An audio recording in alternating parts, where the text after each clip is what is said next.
Hello everyone, welcome to our video. I'm your teacher Charlith Ribón and along with teacher Jhyreth Silva, teacher Paula Sarmiento, and teacher Daniela Oñate, we are going to explain what we found in chapter 1, an overview of listening comprehension of the book Assessing Listening by Gary Buck. Here we are going to talk about the definition of listening processes, the types of knowledge involved in listening, and the implications for testing listening. So, let's start. Before we get into the technical side of assessing listening, let's take a moment to really think about something that we all do every day. Listening. We listen to our friends, we listen music, to instructions, to podcasts, and sometimes even to silence. But how often do we stop to consider what listening actually involves? Well, let's start with a simple question. What is listening?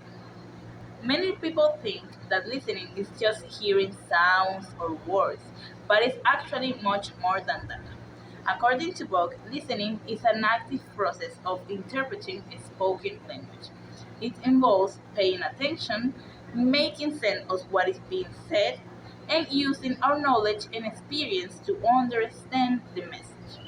So instead of being passive receivers, listeners are constantly thinking, predicting, and evaluating what they hear, and if it's necessary, they also give feedback. So that means that listening is a complex skill that may seem natural because we do it all the time, but it actually involves a lot of mental processing. For example, to understand a spoken message, listeners need to recognize sounds, decode words, understand grammar, and even interpret the speaker's tone or intent. On top of that, listeners often have to make quick decisions about what they hear. There's no pause or rewind button in real life conversation. So, listening is not just about understanding words, it's more than that. It's about putting together meaning for multiple clues in real time. Well, another important point is how listening differs from reading. It's like a versus. Listening versus reading. We know that both are receptive skills, but listening presents unique challenges. For example, when we read, we can control the speed, we can read again the difficult parts, and we also have a clear visual layout. But in listening, the input is temporary and fast. Words come and go quickly. And we also have to deal with things like accents, background noise, informal language, and so on.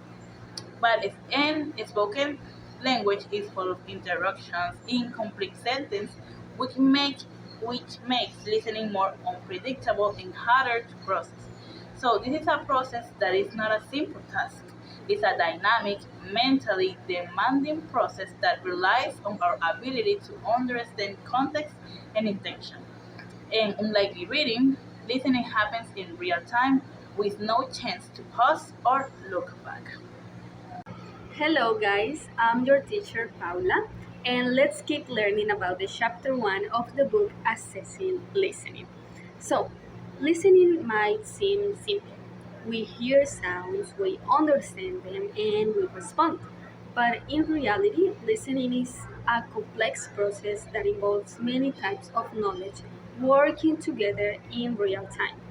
According to Gary Book in his book Assessing Listening, there are several interrelated types of knowledge that come into play when we listen and we try to understand the spoken language.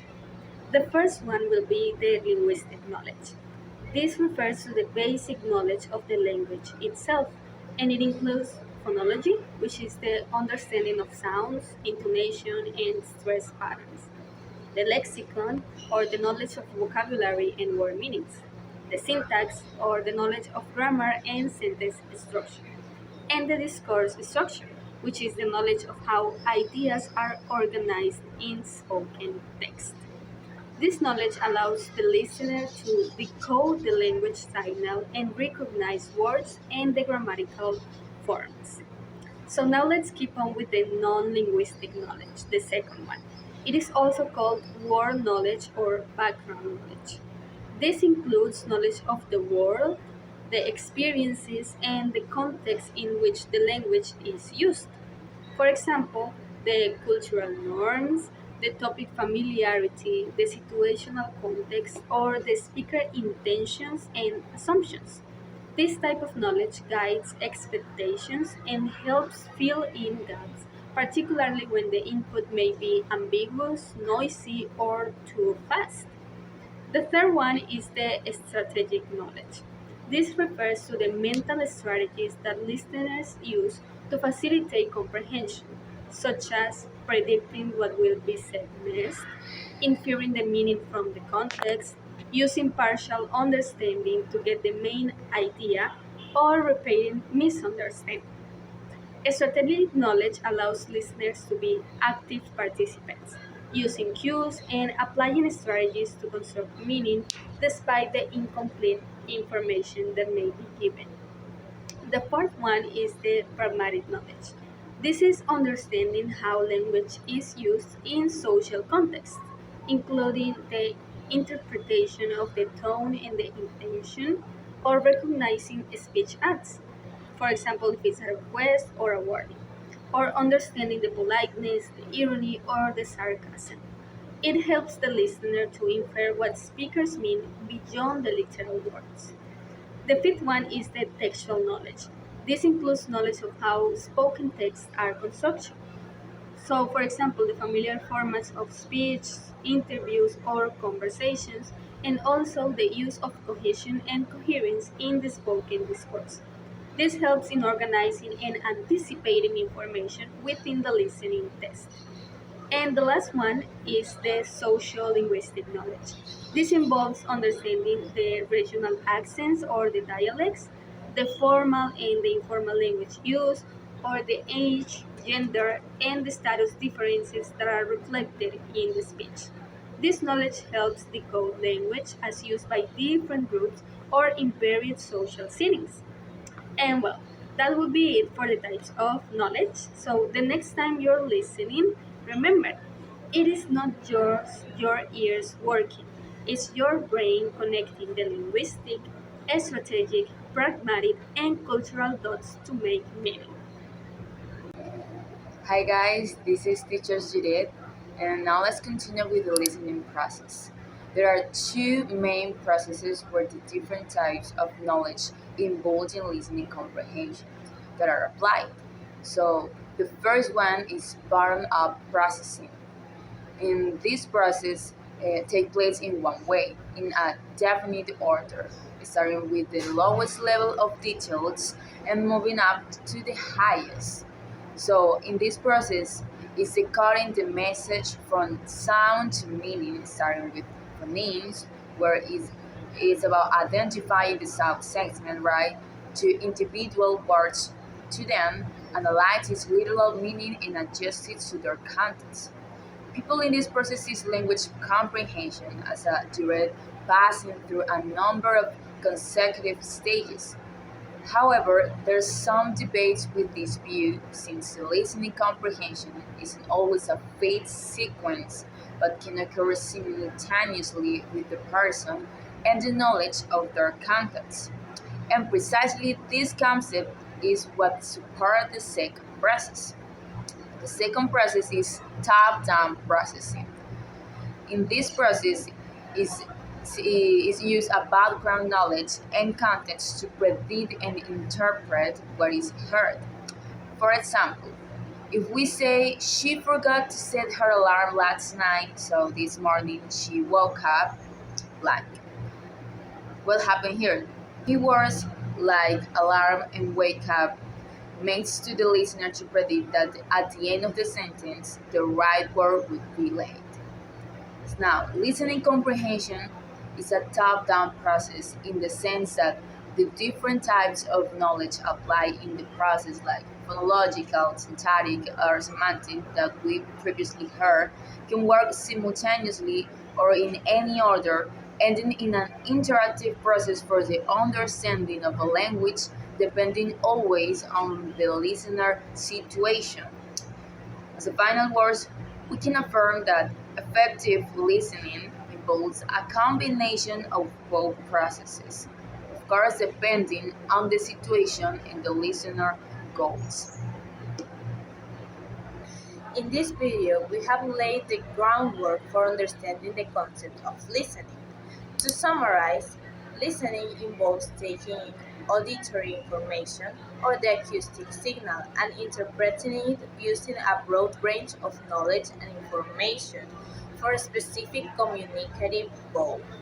So, this is an inferential and continuous process where the listener actively constructs and refines their understanding of the text.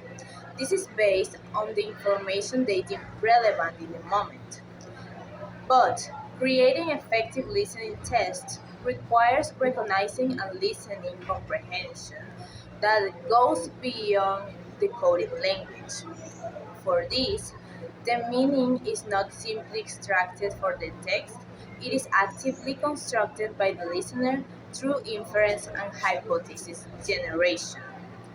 This is because several critical themes arise when assessing listening comprehension. The first one being the automatic processing that is vital for successful listening. Language understanding must happen swiftly and efficiently, leaving little time for deliberate contemplation of meaning. Therefore, language knowledge must enable real-time automatic processing.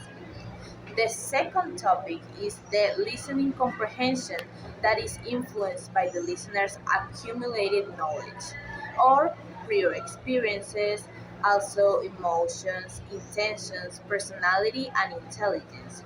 All of this interacting with the incoming auditory input to shape their interpretation of the text. Third, context plays a significant role. Listening is a cognitive activity that takes place within the listener's mind, with the cognitive environment acting as the contextual framework for interpretation. And the fourth one is that listening is a highly personal and unique process. Individuals make varying inferences and interpretations of the text they hear, shaped by their goals, reactions, and attitudes towards the topic. While simple and straightforward tasks often lead to similar understandings among competent listeners, more complex and ambiguous tests tend to result in diverse interpretations. This way, we have taken a broad and theoretical perspective on listening, incorporating ideas relevant to all types of comprehension. So, thanks for tuning in, and remember, great listening leads to better understanding. So, keep practicing and connecting. See you next time!